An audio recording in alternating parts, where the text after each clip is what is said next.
Bismillahirrahmanirrahim. Assalamualaikum warahmatullahi wabarakatuh. Bismillah, innal hamdalillah nahmaduhu wa nasta'inuhu wa nastaghfiruh wa na'udzu billahi min shururi anfusina wa sayyiati a'malina. May yahdihillahu fala mudilla lahu wa may yudlil fala hadiya lahu. Asyhadu an la ilaha illallah wa asyhadu anna Muhammadan 'abduhu wa rasuluh. Allahumma shalli wa sallim ala sayyidina Muhammad wa ala alihi wa sahbihi ajma'in. Rabbi ishrah li sadri wa yassir li amri wa hlul 'uqdatam min lisani yafqahu qawli. Qala Allah ta'ala fi kitabil karim wa huwa asdaqul qailin. A'udzu billahi samil 'alim minasyaitonir rajim. Bismillahirrahmanirrahim. Ya ayyuhalladzina amanu taqullaha haqqa tuqatih wa la tamutunna illa wa antum muslimun. Shadaqallahul 'azim wa shadaqa rasulul karim wa nahnu 'ala dzalika minasyahidin walhamdulillahi rabbil alamin. Bapak Ibu hadirin jemaah salat maghrib, kajian ba'da maghrib yang dimuliakan Allah Subhanahu wa taala. Tidak ada kata yang pantas untuk kita ucapkan atas segala nikmat ini kecuali kalimat rasa terima kasih dan rasa syukur kita kepada Allah Subhanahu wa taala biqaulina alhamdulillahi rabbil alamin.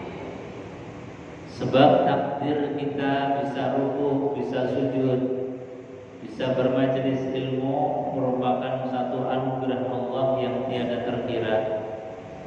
Yang kata baginda Rasulullah SAW, kenapa kita harus bermajelis? Karena kata baginda Rasulullah, ad-dunya mal'unun mal'unatun ma fiha illa zikrullah wal alim wal muta'alim.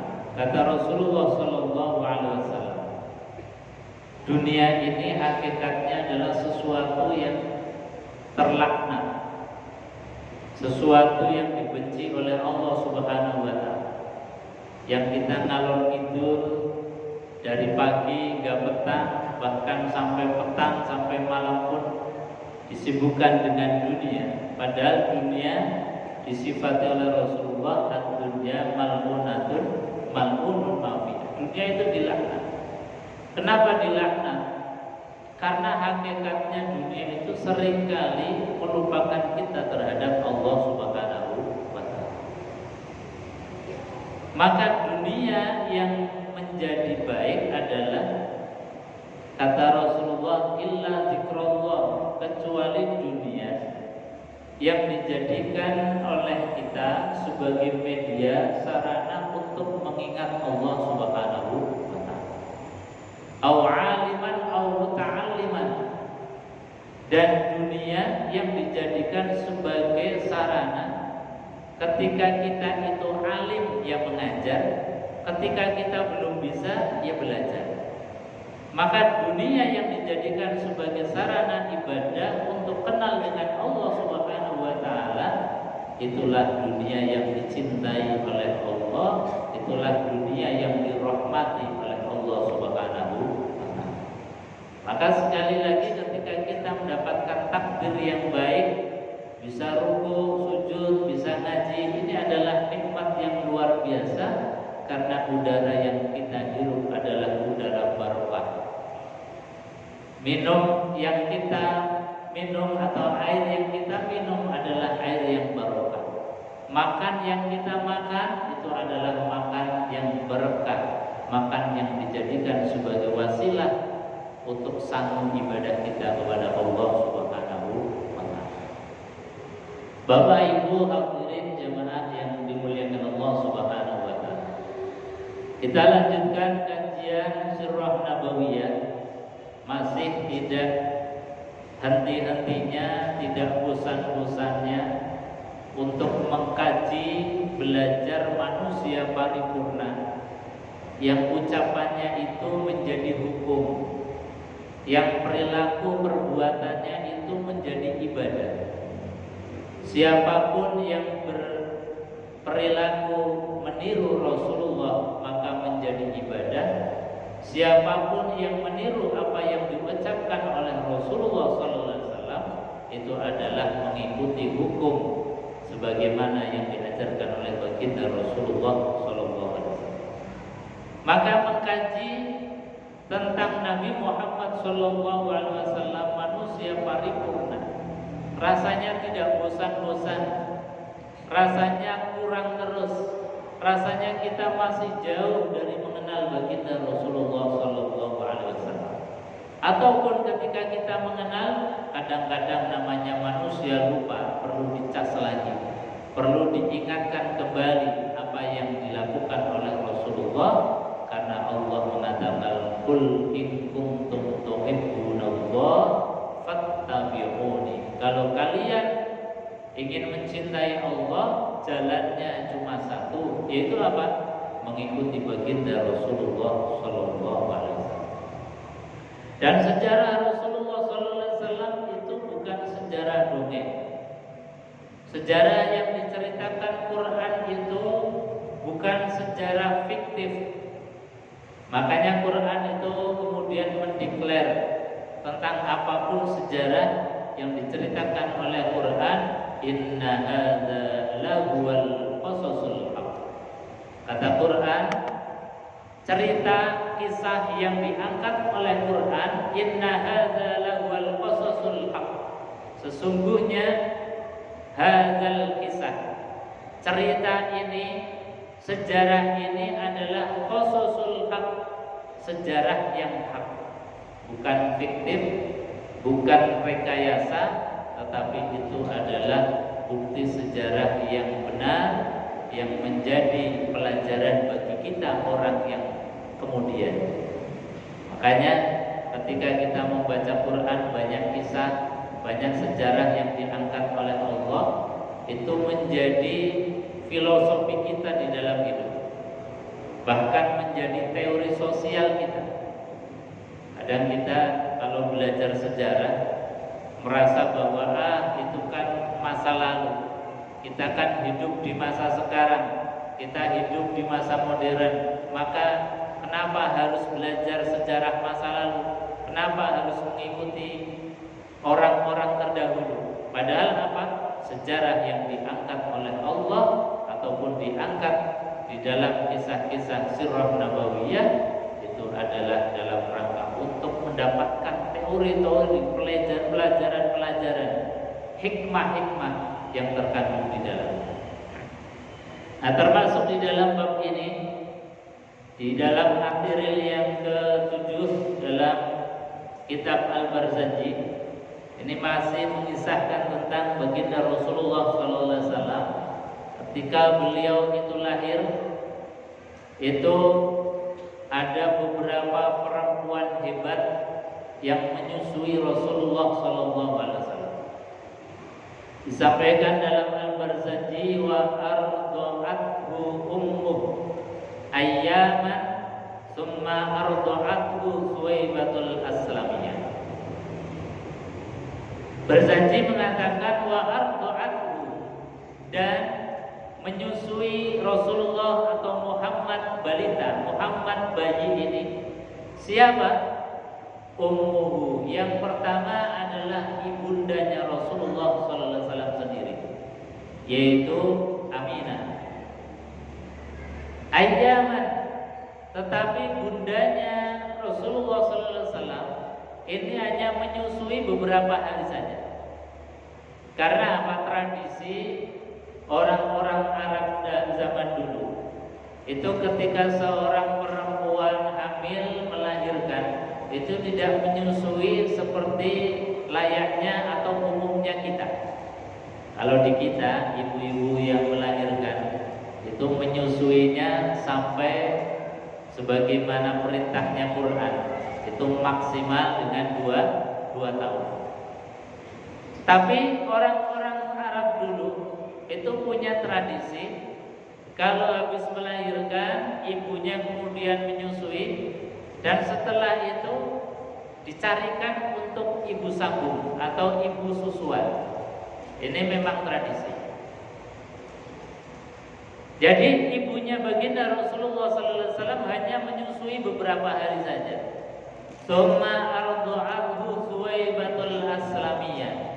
Kemudian disambung Nabiullah Muhammad kecil atau Muhammad bayi ini disusui oleh seorang perempuan yang namanya Suwaibah Al-Aslamiyah dari suku Aslami. Jadi Suwaibah ini yang menyusui Rasulullah SAW yang kedua. Siapa itu Suwaibah? Allati a'taqaha Abu Lahabin hina wafathu inda miladihi alaihi salatu wassalam bi Bushra. Suwaibah ini adalah awalnya budak. Budaknya siapa? A'taqaha Abu Lahabin.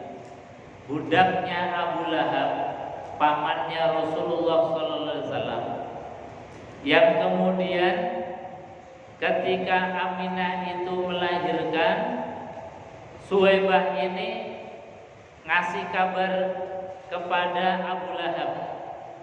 Saking gembiranya Abu Lahab ini, kemudian apa? Suwaibah Al-Aslamiyah ini kemudian dimerdekakan dan disuruh untuk ikut rumah Rasulullah SAW kecil.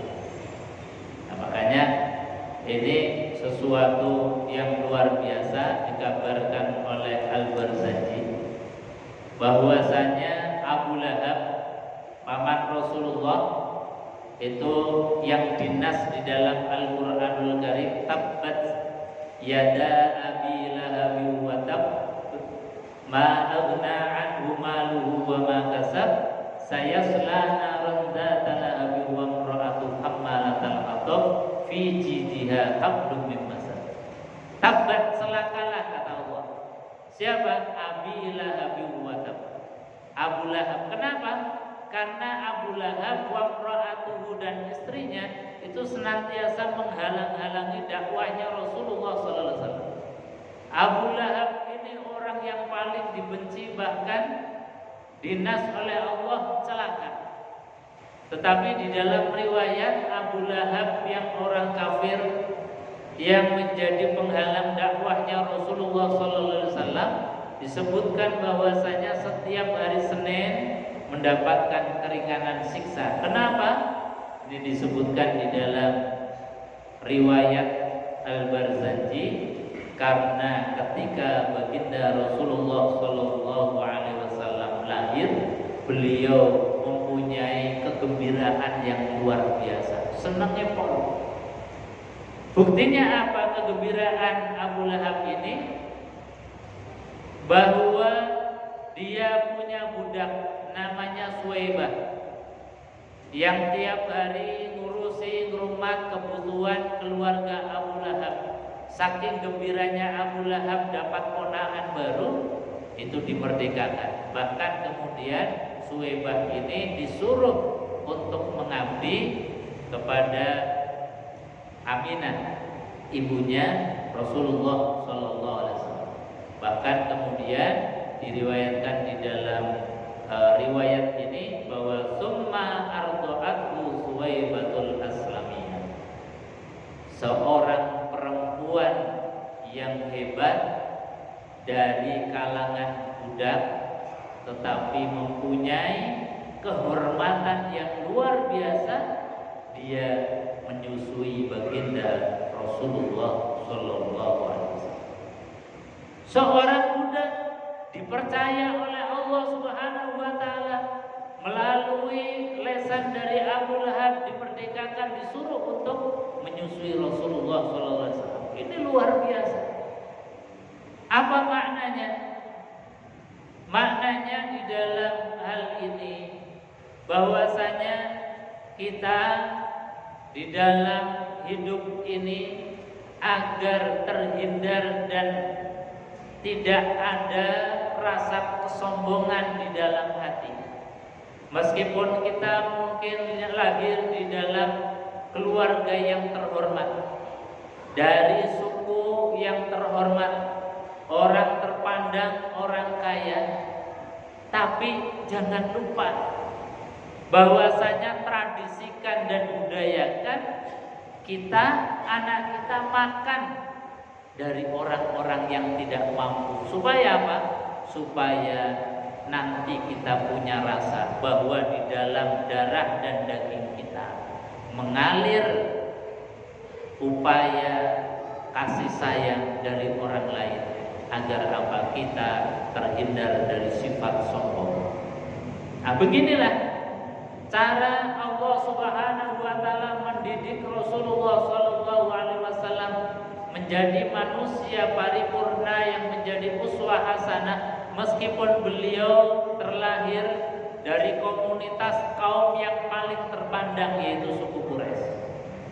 Meskipun beliau lahir dari kaum yang terpandang di Arab, tetapi ketika beliau lahir mau untuk disusukan atau disusui oleh orang yang bekas dari budak. Agar apa?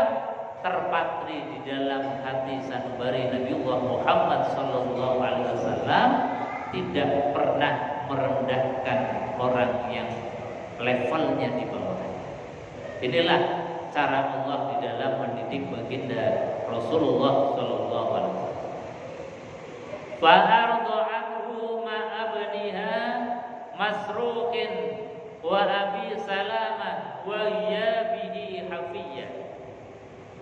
Wa fa'arda'athu, dan Suwaibah al-Aslamiyah ini menyusui Rasulullah sallallahu alaihi wasallam. Ini barengan dengan menyusui anak-anaknya dia. Jadi dia punya anak, yang pertama adalah Masruq, dan juga yang kedua Abi Salamah. Masruq dan Abi Salamah ini adalah anaknya Suwaibah al-Aslamiyah. Makanya Masruq dan Abi Salamah ini termasuk saudara sesusuannya Rasulullah. Karena apa? Pernah merasakan susuan yang sama dari seorang ibu namanya Suwaibah al-Aslamiyah.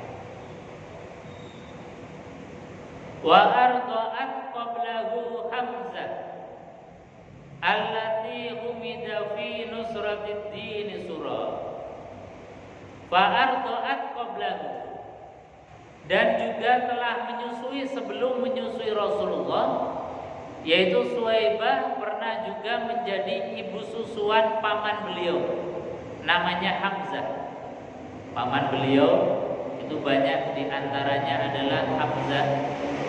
Yang Hamzah itu nanti setelah Nabi Shallallahu Alaihi Wasallam hijrah dan masuk Islam, berperang bersama Rasulullah, yang sampai hati dan jantungnya itu diambil dan dimakan oleh seorang perempuan yang sangat luar biasa durjana, sangat luar biasa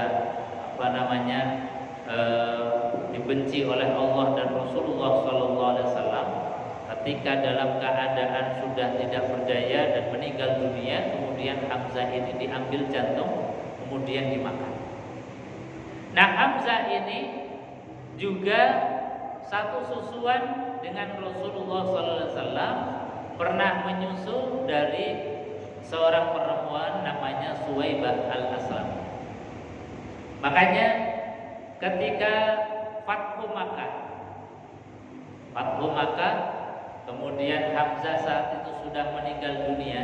Hamzah punya putri, yang putrinya itu dulu pernah dijodohkan kepada Rasulullah SAW. Tetapi apa kata Rasulullah? Bahwasanya putrinya Hamzah ini tidak boleh menjadi jodohku atau istriku. Kenapa? Karena Hamzah itu adalah pernah saudara sepersusuan dari Rasulullah SAW. Andai kata dulu tidak sepersusuan, Hamzah tidak pernah menyusu kepada Suwaibah al-Aslamiyah, atau Rasulullah SAW tidak pernah menyusui kepada Suwaibah, meskipun paman dan ponakan, itu boleh karena sama-sama menjadi cucu. Jadi bapaknya Nabiullah Muhammad namanya Abdullah, itu punya adik namanya Hamzah. Nah, Hamzah ini berarti pamannya Rasulullah SAW. Andai kata Nabi kemudian menikah dengan anaknya Hamzah, ini secara hukum sebetulnya boleh. Jadi sama-sama cucu. Cucu dengan cucu berarti boleh untuk menikah. Tapi berhubung Nabi SAW ini pernah sepersusuan dengan Hamzah, maka kemudian Rasulullah SAW menolak untuk dinikahkan dengan putrinya Hamzah. Jadi Nabi SAW pernah menyusui seorang perempuan namanya Suwaibah al-Aslamiyah, yang Suwaibah itu juga pernah menyusui Hamzah allati humida fi nusratid din surah. Yang Hamzah ini disifati di dalam Al-Barzanji adalah seorang yang gagah berani, yang disebutkan fi nusratid din, yang pernah menjadi panglima, menjadi penolong agamanya Allah Subhanahu wa taala.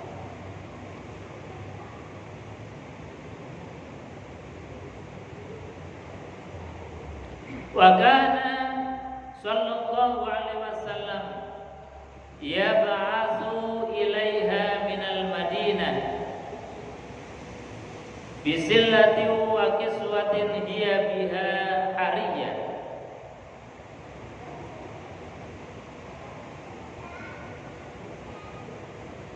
Dan setelah baginda Rasulullah sallallahu alaihi wasallam itu besar, menjadi nabi, menjadi seorang rasul, hijrah ke Madinah, meskipun jauh dari Suwaibah al-Aslamiyah, tetapi Nabi sallallahu alaihi wasallam luar biasa.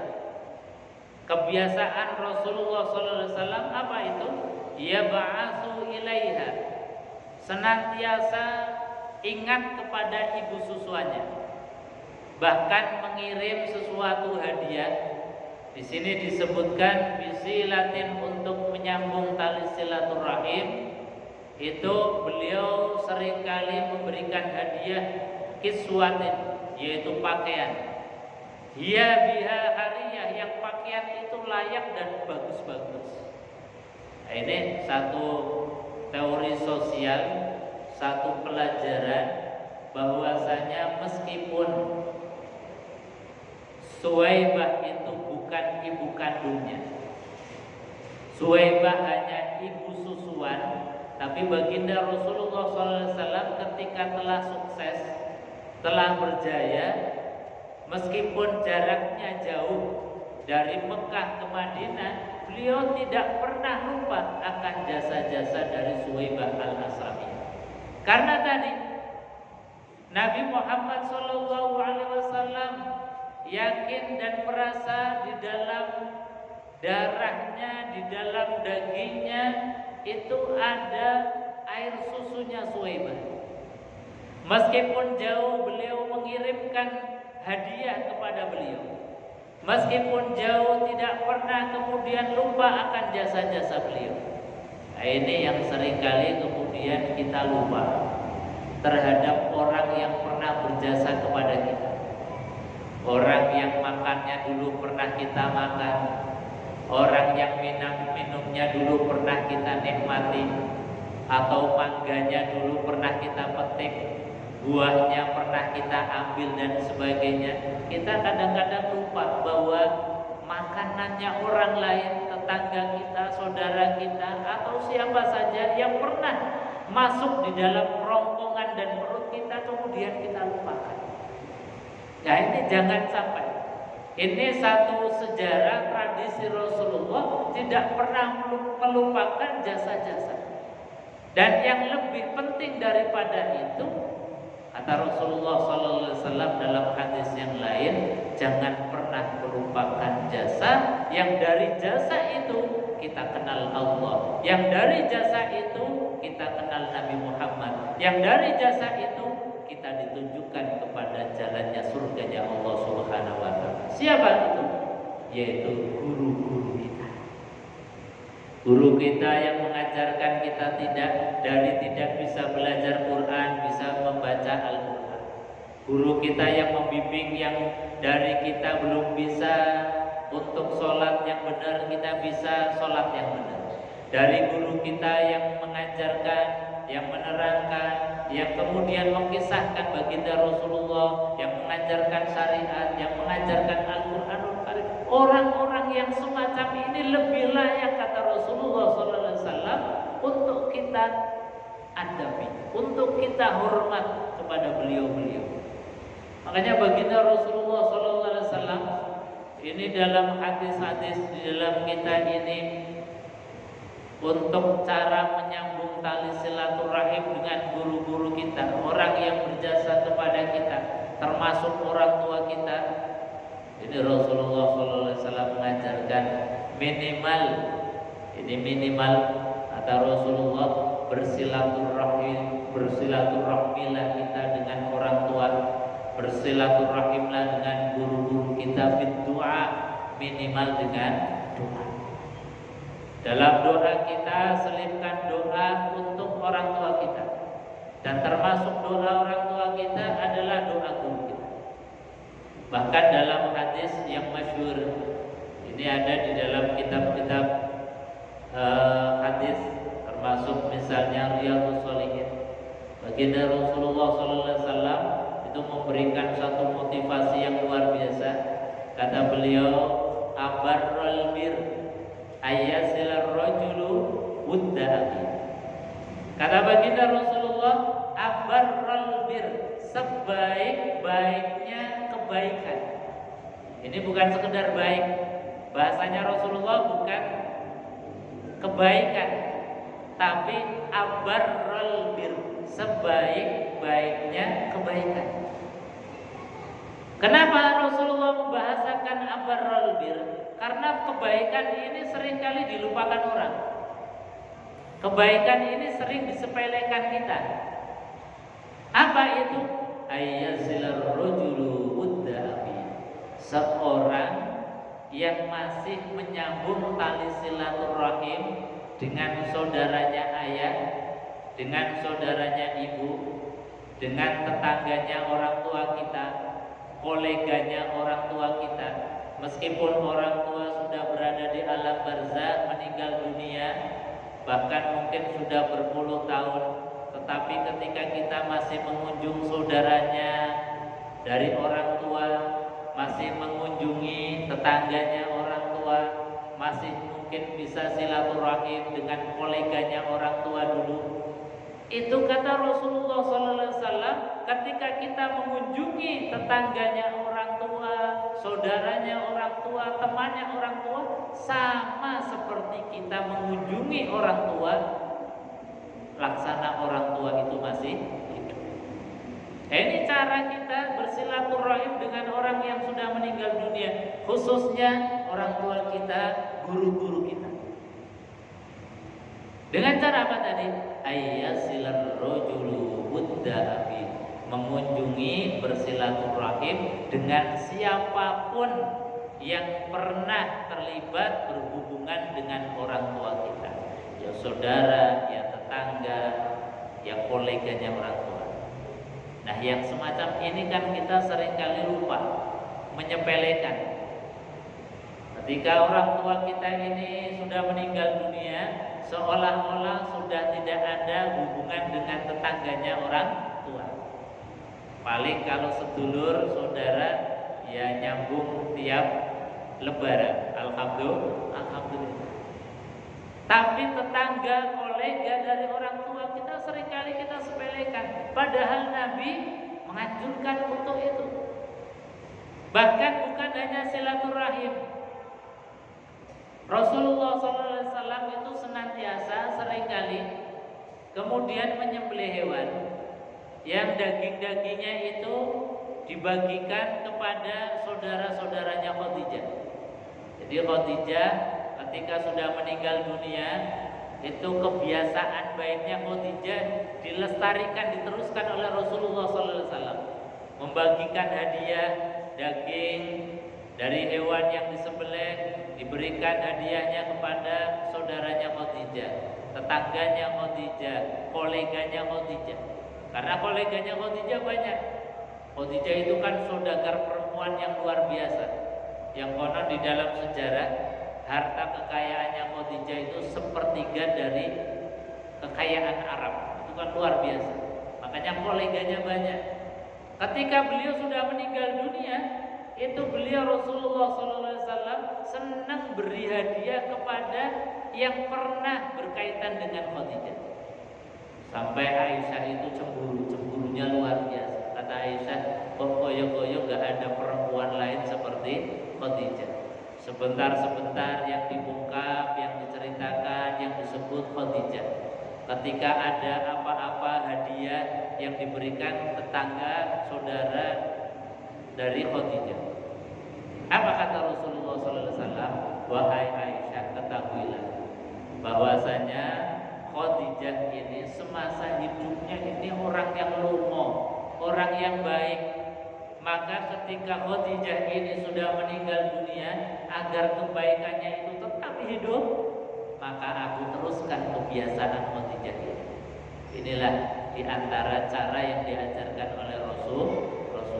Maka ketika kita punya orang tua, punya guru-guru kita, agar kebaikan orang tua, kebaikan guru-guru kita ini tetap hidup, maka kita hidupkan kebiasaan baiknya orang tua dulu mungkin sukanya puasa Senin Kemis, agar kebiasaan baiknya ini nular dan tetap hidup. Kita sebagai anak hidupkan kebiasaan ini. Orang tua dulu sukanya sedekah, maka agar sedekahnya orang tua ini tetap hidup terus, maka kita langgengkan meskipun melalui tangan kita, melalui harta kita. Tetapi dengan harta kita, melalui tangan kita, orang tua mendapatkan bagian yang sama. Itulah yang disebut di dalam hadis Rasulullah SAW, bahwasanya Nabi SAW bersabda, "Idza mata ibnu Adam inqata'a amaluhu illa min salas." Ketika anak cucu Adam, manusia kita ini meninggal dunia, maka terputus kecuali 3 perkara. Di antara 3 perkara adalah ilmu yang bermanfaat, al-ilmu yuntafa'u bih. Ketika kita melihat orang tua kita bersedekah, ini menjadi ilmu kita, kemudian kita amalkan lagi, maka ilmu dari orang tua kita, meskipun orang tua kita ini tidak mengajarkan langsung dengan mulutnya, tetapi mengajarkan langsung dengan perilaku. Ketika kita sedekah meniru apa yang dilakukan oleh orang tua, maka pahalanya ngalir juga, bahkan seperti orang tua kita bersedekah dengan tangannya sendiri, meskipun itu dengan tangan kita.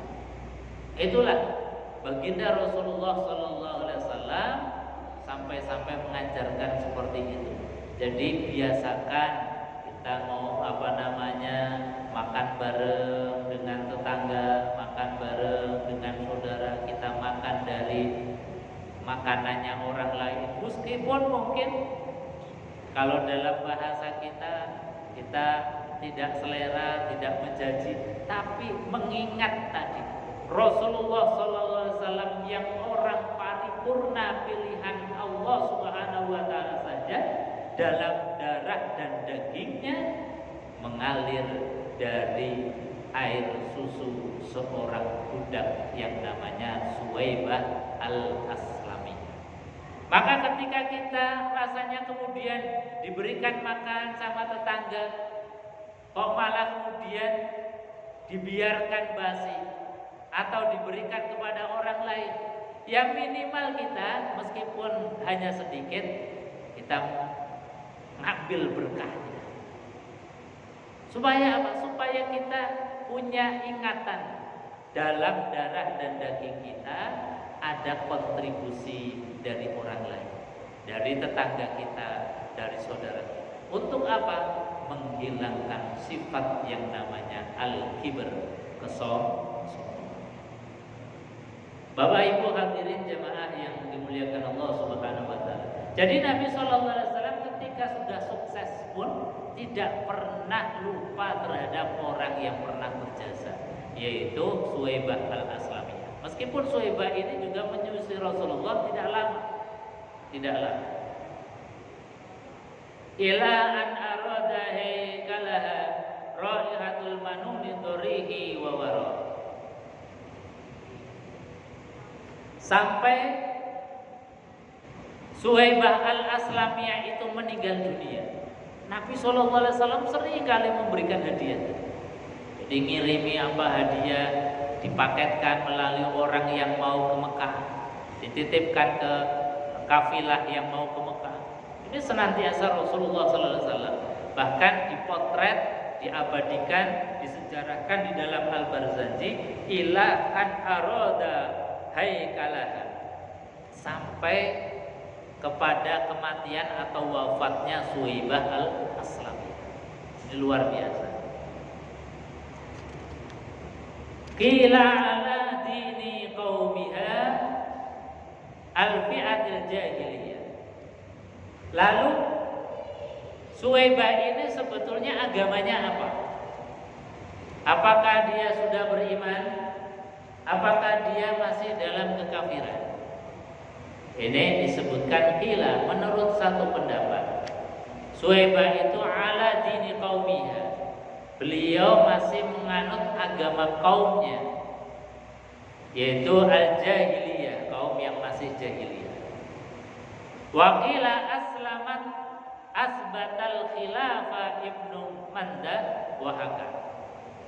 Dan sebagian ulama lagi mengatakan aslamat asbatal khilafah, bahwasanya Suhaibah ini sudah Islam. Ini diterangkan oleh Al-Barzanji, dua pendapat ini karena apa? Ini menjadi penting. Orang yang mengatakan bahwasanya Nabi Muhammad SAW itu pernah disusui oleh Suhaibah, yang Suhaibah itu agamanya masih dini qaumiyah. Ini kemudian diterangkan lebih lanjut oleh para ulama, yang dimaksud dengan dini qaumiyah, agama kaumnya, itu adalah agama yang masih menganut millata Ibrahim, agamanya Nabiullah Ibrahim. Buktinya apa? Zaman itu meskipun dikenal dengan jahiliyah, masih ada sisa-sisa atau ajaran Nabiullah Ibrahim alaihissalam. Di antaranya apa? Masih ada haji dengan menawafi atau memutari Ka'bah. Buktinya apa lagi? Millatahnya Ibrahim yang masih berlaku, misalnya apa? Khitan. Nyatanya Nabiullah Muhammad SAW seperti dalam bab yang kemarin itu ikhtatana, Nabi Muhammad itu dikhitan oleh kakek beliau Abdul Muthalib. Jadi tradisi dan milah, agama, cara hidup dari ajaran Nabiullah Ibrahim alaihissalam itu masih ada. Makanya kemudian yang dimaksud dini qaumiha adalah agama yang masih menganut tradisi atau ajaran dari baginda Nabiullah Ibrahim alaihissalam. Karena apa? Kalau kemudian dipahami bahwa Suhaibah al-Aslamiyah ini menganut ajaran yang dulu atau ajaran kaumnya yang sifatnya kafir, ini maka kemudian menjadi janggal. Karena apa? Nabi SAW berarti pernah minum dari air susunya orang kafir.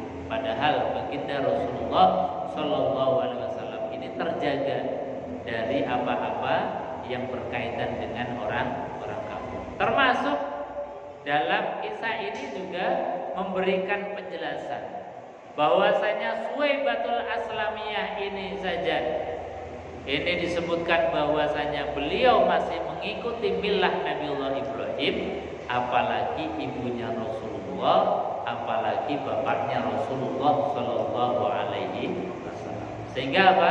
Kita bisa menjawab pertanyaan ketika ada orang-orang yang mengatakan bahwasanya ibunya Nabi itu kafir, bapaknya Nabi itu kafir, sehingga tidak layak untuk diberikan istighfar, tidak layak untuk diberikan atau dimintakan ampun kepada Allah Subhanahu wa taala. Maka di antara jawabannya adalah kisah ini dan juga banyak keterangan yang lain bahwa dalam keadaan fatrah atau kekosongan Nabi, karena dari Nabiullah Isa alaihissalatu wassalam sampai dengan zamannya Rasulullah diangkat menjadi Nabi dan Rasul, itu kan rentang waktunya panjang, disebut sebagai zaman fatrah, zaman kekosongan. Maka orang-orang yang masih mengikuti tradisi-tradisi Nabiullah Ibrahim itu boleh atau bisa dikatakan bahwa mereka itu masih dalam keadaan muslim, memeluk millah Ibrahim. Karena apa? Maka Ibrahimu Yahudiyyan wala Nasraniyan walakin kana hanifan musliman. Tidaklah Ibrahim itu sebagai Yahudi atau Nasrani, walakin kana hanifan, tetapi Ibrahim itu adalah orang yang hanif, orang yang lurus, musliman, juga seorang yang muslim, artinya tunduk kepada hukum-hukumnya Allah. Bapak Ibu hadirin jemaah yang dimuliakan Allah, saya kira itu untuk kajian pada malam hari ini. Mudah-mudahan ada manfaatnya. Insyaallah kita lanjutkan di pertemuan yang akan datang. Kita tutup dengan doa kafaratul majelis bersama-sama. Bismillahirrahmanirrahim. Subhanakallahumma wa bihamdika asyhadu an la ilaha